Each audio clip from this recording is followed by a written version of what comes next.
come to order. Before we do our roll call, I want to give a special welcome to Mr. Jim Larkin from Fayette County School Board.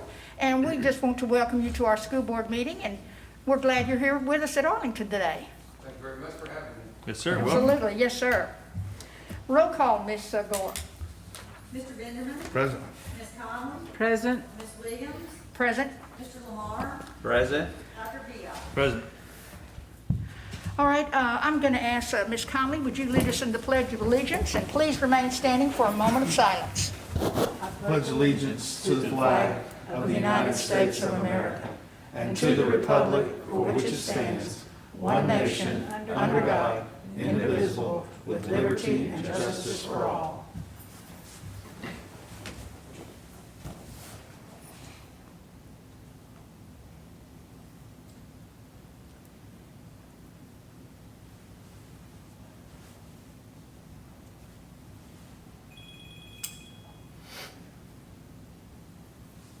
Thank you.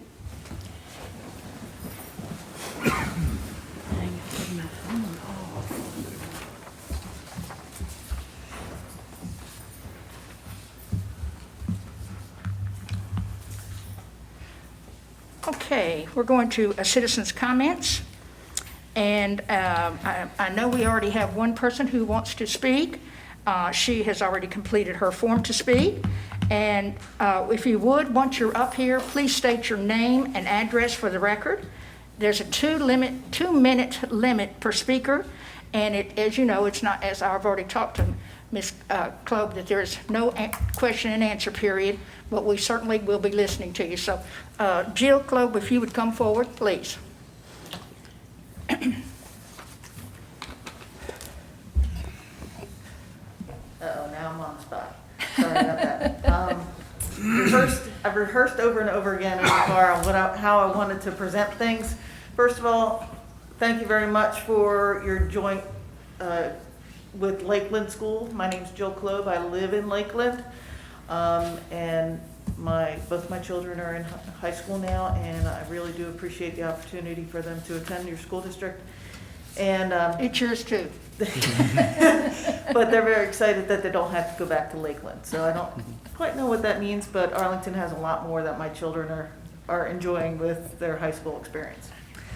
With that being said, I wanted to comment. Did you give your address to Ms. Klob? Oh, well, I live in Lakeland, but 6216 Brunswick Road, that's in Thank you. Lakeland. Sorry about that. But my children, after the last year and a half, it's been trying for all of us with the whole COVID, with the home education, with them not being socialized, not being able to see their friends. The suicide rate had skyrocketed over the last year and a half, and I truly was excited that Arlington was able to get together and allow the children to go back to school. As a registered nurse, one of the big things that we learn and we have to do yearly competencies are on growth and development. And the teenage years are very, very formidable years. And their body image is first and foremost. Kids are cool. They're getting, and it's not like when we were in high school. I mean, stuff that we did in high school, thank goodness we didn't have social media. But now they do have social media. So they're being bullied at school, bullied at home. My reason of coming here today is because of the dress code. Now, we've always had a dress code in school. It's always needed to be more professional. You dress like you want to go to church or be out in public. However, some of the dress code I think needs to be reevaluated. I don't know if any of you have taken teenagers shopping lately. You can't find shorts that go down to their fingertips anymore. I spent a lot of money getting my kids clothes for school, and according to the dress code and according to the rules and regulations, they can't wear half of it. And as a mom, I wouldn't let my girls go out of the house if they were dressed like floozies. That's just not the way I grew up, and it's not the way I want my children to be dressing. With that being said, if you can't buy clothes in stores that they'll wear, or buy them longer to that their fingertips reach. There needs to be a little give and take. Either we need to go to a uniform, or we need to kind of back off a little bit. I'm excited that they're in school, that they're finally being educated with people that are there as teachers to give them the necessities to be a good citizen in society. However, I'm worried about them being bullied by their friends, but every day the kids are coming home and they're being signaled out by teachers, being called out in the middle of class to stand up in front of their whole class. Developmentally, that is the worst thing we can be doing to these kids. That's a form of bullying that our teachers are doing. That's going to turn them off of their education, turn them off of the desire to continue learning. So from the growth and development aspect, we got to relook at that, our discipline process, because you're signaling them out, they're dressing like how they feel good about themselves, and then the teacher, the person that we want them to respect, and the person of authority, is actually badgering them in front of all their classmates. So that's pretty much the biggest thing. I don't know if you guys were aware of that. I have 2 great kids, and I want them to excel, but I'm afraid that this could affect them for their life from this point forward. So help me out. Well, thank you for coming. We appreciate it very much. Okay, thank you. I appreciate it.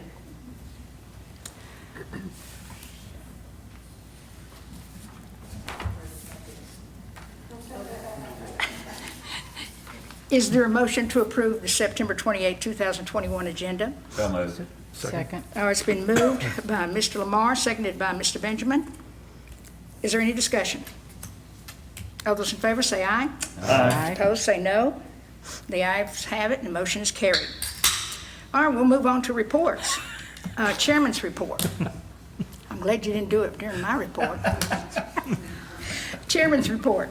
I am going to ask Mr. Hill, Mr. Tyler Hill, our communications, and I don't know why that just went off, and I'm sorry about that, our communications and planning director to make a special presentation tonight. Mr. Hill, would you please come forward?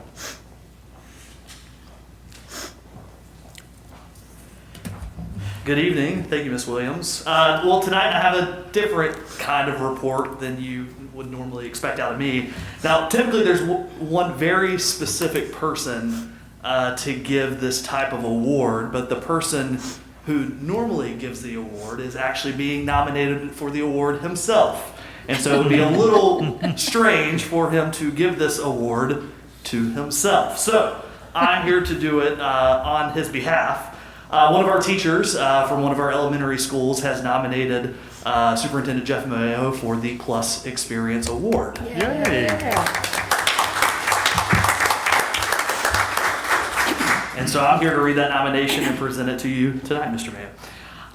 The person who wrote this nomination said, "I've always seen Mr. Mayo going around our schools presenting the Plus Experience Awards to employees that go above and beyond with their actions with the students of ACS. I just thought that it was time for him to be recognized and presented with his own Plus Experience Award for his own above and beyond actions, which provides such a great role model to all of the employees of ACS. The night before the first day of school, my granddaughter was rushed to the hospital with a very high fever. As a result, I slept 1 hour before meeting my students for the first time. The first day of school, Mr. Mayo and Ms. Williams came to AES to greet and show their support for the students, parents, and faculty. As they were walking to the school or walking through the school, I shared with them what happened with my granddaughter. Both were very concerned and told me that they would keep my family in their thoughts and prayers. The thing that impressed me so much was that Mr. Mayo came back to AES the following day and made a special trip to my classroom to check on my granddaughter. I know he had so many things to do as the superintendent of ACS, especially at the beginning of the school year, but he took the extra time and cared enough for me as an employee to check on my granddaughter's status. That special trip to my classroom meant the world to me. It really made me feel important and cared for as an employee of ACS. In closing, Mr. Mayo has continued to go above and beyond to show the employees and families of ACS that they are all important to him. He even takes the time to send the employees a happy birthday message. Even more impressive, my birthday message came last year while he was on vacation on spring break. We are blessed to have such a caring leader for ACS. That's true. All right. This should be the point where you go in and stand with Mr. Hill. So, Mr. Mayo, if I can give you your own very much plus experience nomination. And of course, right? I hope I did all right. And your plus pin that you can wear proudly. A pass. All right. Well, congratulations, Mr. Mayo. Thanks, Ms. Williams. Thank you, Ms. Trill. I appreciate you doing that for us. And let me just say that coming from one of our teachers, isn't that just outstanding, that they would take the time to recognize all that our superintendent does. And I thought it was just a terrific occasion to do that. So congratulations, Mr. Mayo. Thank you. All right, I have a couple other things. I did go ahead, last month, we did approve our resolution, of which it was to amend the Public Acts of Chapter Number 1 to include a provision allowing school districts in the state of Tennessee to make retention decisions for third grade students based upon school district data, which I think we all certainly agreed. That's why we wanted to make sure that we passed that resolution with the help of Ms. Speakman. But we did go ahead and send that into Tennessee School Board Association, and they have accepted that. And even Ben Torres at our fall school district meeting mentioned that we had come out that we were for using benchmark assessments. He said Germantown and Arlington, so they have received it. So I wanted y'all to know that was sent in. Also, with the help of two great people, Mr. Mayo and Mr. Hill. Mr. Hill, I'm just giving you so much publicity tonight. The Tennessee School Board Award for Excellence in Education, we submitted our ACS Plus experience. It was nominated, and so we were very pleased to nominate that program. Unfortunately, it did not win. Don't ask me what did, but I'm sure we'll find out. I thought it should win, don't y'all? Yes, absolutely. The other thing that I wanted to mention to you was Advocating the Board's Vision is coming up, and that is one of our academies that will be happening in January. I just wanted to call it to your attention because it will be held in Collierville. And I thought y'all might be interested that will be in January early, so that January the 11th, and it will be held in Collierville, so it might be something that you want to look at and may want to attend that particular academy. Also, Which one was that again? it is Advocating the Board's Vision. Advocating Board Vision, okay. Also, our board retreat, we need to have our board retreat. I've picked out 3 dates, but certainly you can submit to me any other dates that would be available. I wanted to look at October 30th, if you would, on your calendar, November 6th, or November 13th. And if those are not good for you, please submit some dates for me to look at so that we can get our board retreat in. And I appreciate that too. All right, that's all I have. Mr. Mayo, Superintendent's report. Okay, thank you. Thank you, Ms. Williams. I'm going to get you back. We need to recognize that our board chairman, Ms. Williams' birthday was this week. Oh, Lord. So we're going to wish her That is a happy definitely getting me birthday. back. I mean, God, a year So older. happy birthday Thank you so officially. much. Yay. Thank you. I don't got have a me lot. back, okay. Go ahead. You got me back, okay. Okay. I don't have a lot to report on tonight. I do want to reiterate our and don't lose sight of our employees and the work that they're doing every day to keep our schools open. We've said multiple times this year has been perhaps more difficult than last year was, even though we thought that wasn't possible. I've learned to never say never because it has proven to be more difficult in the things that we've had to navigate. While being at 100% capacity, there's some challenges that have come with that, and not to mention the increase in the juvenile population with the virus spreading that the way we did not see it last year. We've already exceeded the number of cases, and we're not finished with our first quarter than we had the entire school year last year. So that gives you a glimpse of how we're managing that. It is going lower. Those of you that are parents that get those notifications each day, you've probably noticed that, we've gone from maybe one day at the high school, we might have had 24 cases, and now we're going down to 0 cases today, or 1 case, or 2 or 3 cases, which you can tell just by that we are thankfully declining in that area. Of course, we're getting ready for some peak times that could also make us start having more cases with people getting together for fall break and other holidays that are approaching. But I do want to call out our employees for continuing to, because it's not easy. They sometimes make it look easy by the way they manage those things. We'll also be having our Q1 celebration next week as we move into fall break. I haven't checked to see if any of you signed up for that. I invited you to sign up for that, so hopefully you did. Because now it's too late. We've already placed those orders. and we didn't order any extra because they're custom. So anyway, we'll be treating our employees to Nukes, box lunch, and they got to pick out of multiple options what they wanted, and we'll be at a different school every day for that next week. That's always a fun time. So even if you didn't order, I might split my sandwich with you if you want to come and speak to employees or whatever during that time. Last week I had the Q1 Superintendent Leadership Roundtable. That's something that we started last year. And as a reminder, that's a cross-section of employees, representatives from each school. We have classified employees as well as certified employees on that committee. And basically we get together and we talk about things that are happening in the district, things that are coming next, take any things they want to talk about as part of our agenda that are for the group. I tell them if they're personal things, then they can speak to me about that individually. But if it's something overall in the school that people want to know about, then we entertain those topics. And for the purpose of them being able to take that back to their school and share with individuals in their building. And so we had a good meeting last week with that.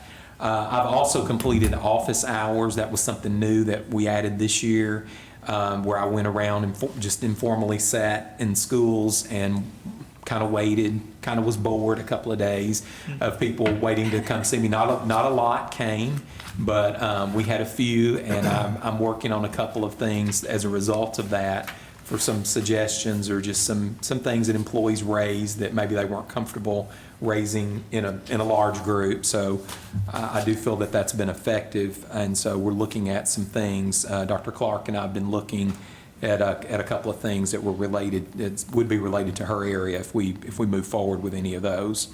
So also I wanted to talk a little bit about, I don't know if you're familiar with the Gerber Road closure that impacts AMS traffic. That's the road that swings between the new houses that are going up there. It's going to be closed, I think, through November the something. When they tell us that probably means December the something, because it's MLGW that is closing the road to do some work. So Captain Williams, again, helped us out with that situation. She had extra patrol cars out there, and we sent out something to parents to say, as long as you don't block driveways and mailboxes, you won't get a ticket, because that's kind of what happened last time we had a situation like that. So we sent that out, and Captain Williams followed up with me last week, and she is also working on getting us an additional crossing guard to help with that traffic flow during that time. And knock on wood, we haven't heard a lot of noise from that, so I'm hoping that all of those things that are in place are helping with that, because what's happening is that Gerber Road is where people could back up and wait on the car rider line and not have to be on the main track there blocking those houses, driveways, and mailboxes. So now they're back on the main drag, but they're trying to space them apart appropriately. So far I feel like that's going well. I just wanted to bring that up in case you hear anything about that.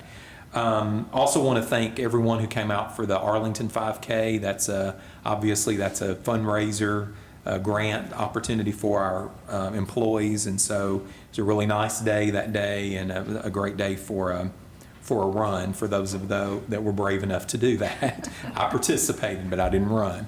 And any other the updates, I've sent you those via email, so I don't really have anything additional unless you all have any questions for me. I try to send you those updates as we receive them, and then a few times things will come up between that and the meeting. So I wanted to share those items with you tonight, and that's all that I have. If you don't have any questions, then I'll go straight into departmental reports. I have a few staff members that have reports tonight. Dr. Clark, do you have a report? No. Okay. Mr. Goforth.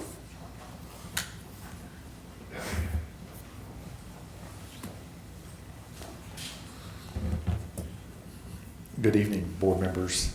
I just have a few things to update you on tonight. I wanted to make you aware of a few things going on in the schools around academics. If you don't know, our Arlington Middle School and Arlington High School are currently working with the Tennessee STEM Innovation Network to become STEM designated schools. That could be a 1 to 2 year process, so you will see a lot of STEM work going on in the schools. And also, I do want to point out that we have 2 educators from Arlington High School, Ms. Sandlin Rogers and Ms. Segerson, who were chosen as innovative educators with the Tennessee STEM Innovation Network. And we have 2 educators at Arlington Middle School that were chosen to participate in the Rural STEM Initiative, Ms. Ham and Ms. Carter. So you will see a lot of work around STEM going on. A lot of work has gone on, but you will see more entrenched. And what this involves is getting virtually STEM, as I say, from the front door to the back, spreading STEM out across the building. So a lot of work will be going on the next couple of years. With that being said, I wanted to let you know we will begin back this year with an abbreviated Lead Arlington. There will only be 2 meetings this year. Those meetings will be held on November the 19th and on December the 9th, if I can see. November 19th and December 9th. We're going to do things a little differently this year. I've worked with the chamber and the town. What we'll do this year, our school district will host both of those meetings. The first meeting will be at Arlington Middle School. The second meeting will be at Arlington High School. Mainly because of this STEM designation our 2 schools are working on. We need our stakeholders in our buildings, and so this year we're going to bring those stakeholders in and get them involved in the STEM process as well. So 2 Lead Arlington dates, November the 19th and December the 9th. We would love to have you there. The invite will go out tomorrow to all the stakeholders, so you will get one as well. Just wanted to make you aware. Also, October the 18th through the 22nd, you will notice that across the district we will be celebrating EPSO week. That is early post-secondary week, where we celebrate all of our dual enrollment courses, dual credit courses, advanced placement courses, to bring awareness across the community to the importance of getting those college credits before they graduate. So we will have some celebrations that week, and you will see that happening from October the 18th through the 22nd. We're starting preliminary work this Thursday on looking at courses and course selections for next year at Arlington High School. There'll be a meeting between district office and the administration at the high school.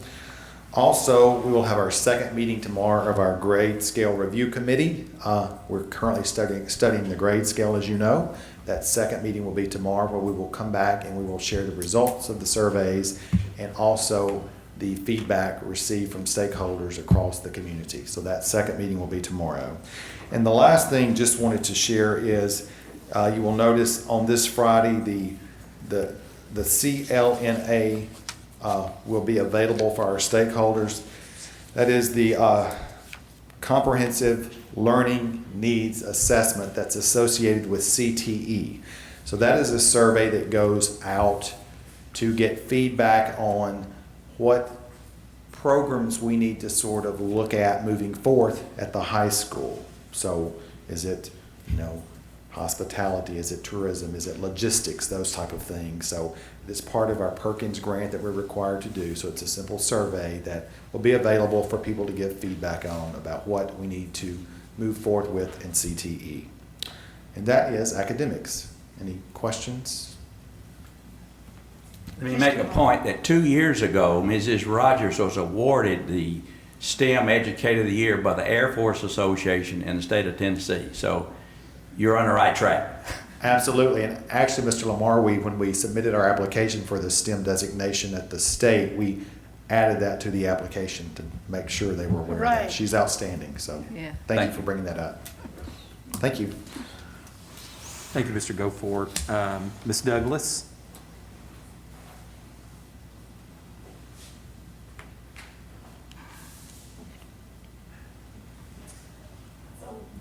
I do want to share some data with you, and we're going to display it on the screen.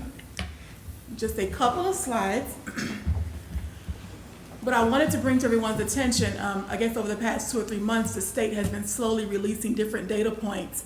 And as of this past week, the data was actually put on the state report card. So anyone can go to the public website, look up any district or any school in the state of Tennessee, and see how those schools are faring. So that's the public website that now houses all of our data from this past year. And I wanted to again take a moment to just review some of the highlights from Arlington's data. As we look at the highlights of what's on the report card, you'll see these different data pieces published there. That first one I intentionally struck out. In the past, we've always talked about what our district and school designations were. We're reminded that because of COVID last year, we had the hold harmless clause. And because we met the 80% participation rate, we did not have to receive a designation this school year, which again was because of COVID and not every student testing and our different learning models, et cetera. So we did test kids, we do have data, but we did not get designations. And again, these bullet points highlight the data that is housed on the report card. We will spend just a moment looking at the first, actually bullets 2 and 3, achievement data and TVOS. The other data about absenteeism, et cetera, ELL students, those are very important pieces as well. But they're more self-explanatory, and again, everything's on the public site. In reference to achievement and TVOS, we give the same reminder each year, and we don't have to delve into it a whole lot, but we know that those are 2 different pieces. It's all the same test, but we can score it differently. With achievement, we want to be reminded that we're looking at the percent of kids who are on track in mastery. That would be our kids scoring at levels 3 and 4. And we're just mindful that in a population, everybody's not going to be at the highest level. So if a bell curve helps you think about that, that's kind of how I like to explain that everybody can't be at the top of the bell curve. So we'll look at achievement data for our district, and then we're reminded that that same data can actually have a value-added growth score. So maybe everyone can't be advanced, but everyone can grow from where they were the previous year. So even if they were below proficient, the value-added concept is that they can still score some growth there. And so we'll look at that data very quickly for our district. With value added, I like to remind us with the levels 1 through 5, 5 being the highest, the expectation is to be at about a 3. And you'll see again what that looks like for our district and our schools in just a moment. So in reference to our achievement data, and again, some of this was published from the state a few weeks ago, as a district, we continue to exceed the state average and also hold our par with our sister districts. And actually, I believe when we did some more analysis, it was Arlington and Germantown. We were at the top in the state in actually every subject area. But these 3 bullet points here remind us that in grades 3 through 8, we were number 1 in the state for math, and then number 3 for ELA and science. Our middle school was 4th in the state for social studies. And that last bullet talks about our end of course assessments taken at the high school. And so here you see we have 7 different ELCs, and in 4 of those we were top 10 in the state. And so I'll pause here to remind us that our achievement looks really, really good in reference to our kids performing percent on track and mastery, and that's a great thing. And then in just a moment we'll look at value added. Again, it's all the same test, it's just different ways of looking at the data. And I'll have to remind teachers of that sometimes because one may look a certain way and the other look a little differently. So achievement here highlighted very well. Again, with growth, not everyone's going to be on track mastery, but everyone can make growth. And as a district, you see we're at level 5, our school-wide composite, meaning all subjects put together. For a district, we are at 5. And then it's broken down into literacy, which of course will be the English subjects, and numeracy would be our math. We do have our overall school data highlighted here, and so we're very excited that the high school and even Donaldson both scored the highest levels of 5. Arlington Elementary, you see overall was a 3. And remember, just a moment ago, I shared with you that 3 is the expectation where you want to be. It means you're maintaining that growth. And our middle school fell a little bit short in reference to that 3. They were at a 2. But we're reminded that when we had this data back in 2019, they were a level 1. So we're seeing growth even there at the middle school. And again, these are big picture numbers.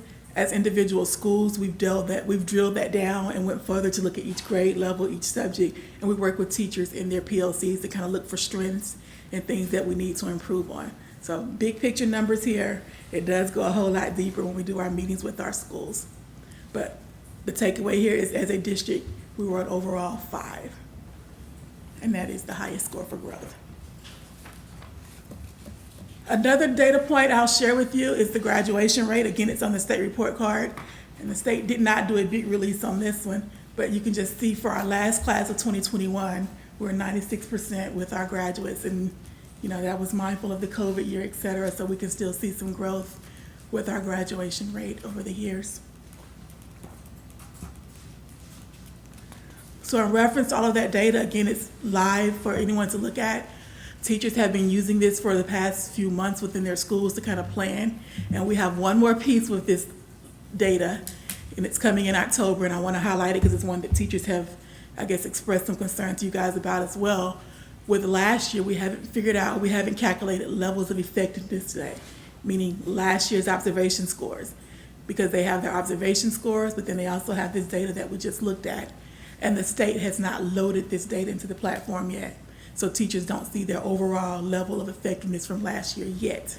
But that's going to happen in mid-October. So they'll be using all the data that we just looked at.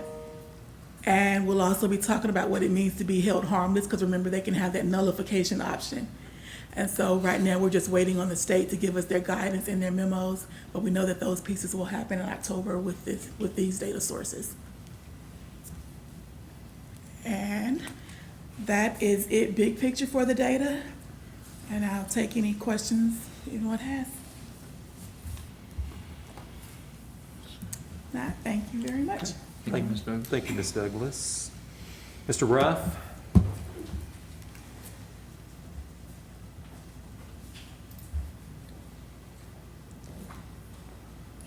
Good evening, board members. I just have a few things this evening. Looks like we're getting ready for another ribbon cutting. We are looking at substantial completion of our new gym addition October 12th. And we will plan as down the road, once we make sure that the ribbon, once we make sure we finalize that, we'll try to make some plans down the road for that. It will be complete except for a few items. We'll be missing some lockers, some weights, a video board, trophy case, a few small items. Construction these days is not running anywhere close to the way we would like it, but it will be we will be able to occupy the building at that point. We also have the press box that's been on the agenda for a little bit, and it's been pushed back to November at this point. I was told today in contact with the company that there's a chance that it could come a little earlier, but I'm not going to even imagine that it will come earlier at this point. Let's just stay on track for November. Canopies at the 2 elementaries is another thing we've been waiting on since the summer, and we still are waiting on the roof material for those. Can't even begin planning to install them until we get all of the pieces in place. I'm told that it's going to be about a 4-week process. We have 4 different places that we're going to be doing them, 2 at each school. And once we get those canopies or the pieces in place, so we can go ahead and proceed with the planning of installation. And one other last thing I want to talk about was our track resurfacing project. We will have a pre-bid on that tomorrow morning, and I'm hopeful that we'll be able to come back and get that started right after football season. So, any questions? Thank you, guys. Thank you. Thank you, Mr. Ruff. Ms. Speakman? Nothing tonight. Thank you. Mr. Hill, do you have anything additional? Another award. Another award. No, I'm kidding. I'm going to be very brief tonight. I just wanted to update you in case you wanted to put it on your calendar to attend. As you know, we are doing family engagement nights at the football games. AMS was supposed to be not this past Friday, but the Friday before. But at 1 o'clock that day, it said 90% chance of rain at 7 o'clock. 7 o'clock rolled around and there was no rain. So we canceled it.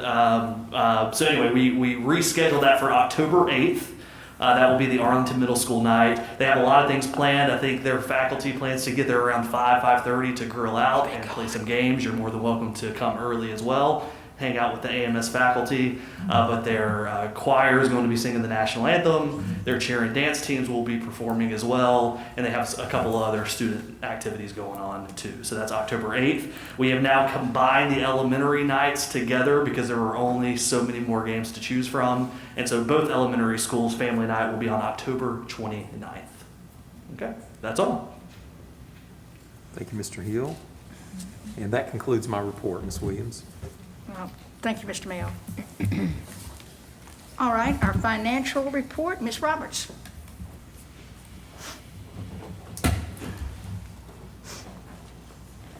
Good evening. For the July 2021 financial report, for the general fund, we have revenues $239,633, expenditures $1,008,079.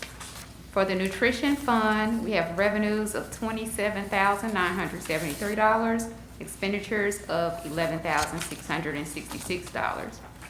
For federal and discretionary grants fund, we have revenues of $51,729, expenditures of $39,922. In the CIP fund, no revenues and expenditures $1,062. For the interlocal health benefits plan asset trust report, as of July 2021, year-to-date revenues $1,708,363. Year-to-date expenses $3,215,329. Beginning balance $12.4 million, ending balance $10.9 million. That concludes the financial reports. Are there any questions? Thank you, Ms. Roberts. Is there a motion to approve the items on the consent agenda? So moved. Second. It's been moved by Mr. Benjamin, seconded by Ms. Conley. Is there any discussion? All those in favor say aye. Aye. Those opposed say no. The ayes have it and the motion is carried. Superintendent Mayo, if you would lead us through our miscellaneous budget items and action items. Okay.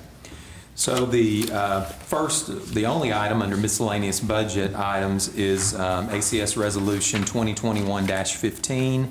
And as you're familiar with this is our usual budget transfers within our existing budget that does not require us to seek town approval because we're simply moving from within to offset cost or professional development or salaries if we've added any additional personnel. So that's typical of what you're used to seeing here. So with that, it is my recommendation that the board pass Resolution 2021-15 of the ACS Board of Education amending the 2021-2022 schools budget. All right, do we have a motion? So moved. Second. It's been moved by Ms. Conley, seconded by Mr. Benjamin. Is there any discussion? All those in favor say aye. Aye. Opposed say no. The ayes have it and the motion's carried. Next item. Okay, the item under 9A is the Resolution 2021-16. Just flipped on me. But it is to amend our fee schedule. And basically, this resolution is capturing any changes to the fee schedule. And on this particular one, there may have been an increase in a fee that was previously presented, so that has to come back before you. And then some additional fees. I know AMS is looking at a drama club, and there's some fees for that. And then DES has some fees on here, and I believe that's for field trips. And AES has some field trips as well.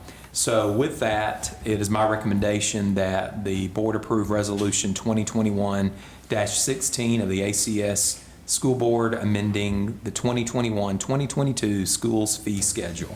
Motion to approve. All right, we have a motion by Second. Dr. Viaux and a second by Mr. Benjamin. He already beat you, Mr. Lamar, but I still like you. Is there any discussion? All those in favor say aye. Aye. Opposed, say no. The ayes have it, the motion's carried. All right, I believe we have one more thing, right? One announcement, right, Mr. Lamar? Okay, my announcement is, and it'll be next month as well, after 1 year of layover, we're having the Veterans Day program at the crossing. The first year I did it 15 years ago, we had it at the park, and then we've been on the parking lot down there at Depot Square for 13, 14 years. So we're moving to the crossing. And for 14 years, I've been wanting to do the Navy Day. The Navy has a lot to do with our town. The AMS band has been doing this for 15 years. And number 16 is coming up on Sunday afternoon, November the 7th. Our speaker will be from the Navy base. The chaplain will be from the Navy base. Captain Roy Cash, a cousin of Johnny Cash, has a very good thing called the Raggedy Old Flag. He's a Navy captain. He'll be doing that. And we'll have one Air Force guy in there. We're singing God Bless the USA. It starts at 3 o'clock on November the 7th at the crossing. So I invite you to come. We need more patriotism, and this is about as good as it's going to get in Arlington for patriotism. So it's an exciting time. I'm asking Mr. Mayo to make a short address about how the students in our school system are an asset to them. I'm asking the mayor to make a short address of how they help our town. So it's Navy Day in Memphis, Arlington, excuse me, come November the 7th. So I'll announce it again next month. I want you to be there. It will be a great patriotic afternoon. Thank you. Well, thank you, Mr. Lamar. He always does such a great job. I've been several times, and it's an amazing day. It makes you feel good. Do we have a motion to adjourn? So moved. Second. We have a motion by Mr. Lamar, second by Ms. Conley. All those in favor say aye. Aye. Those opposed say no. The ayes have it. The meeting is adjourned.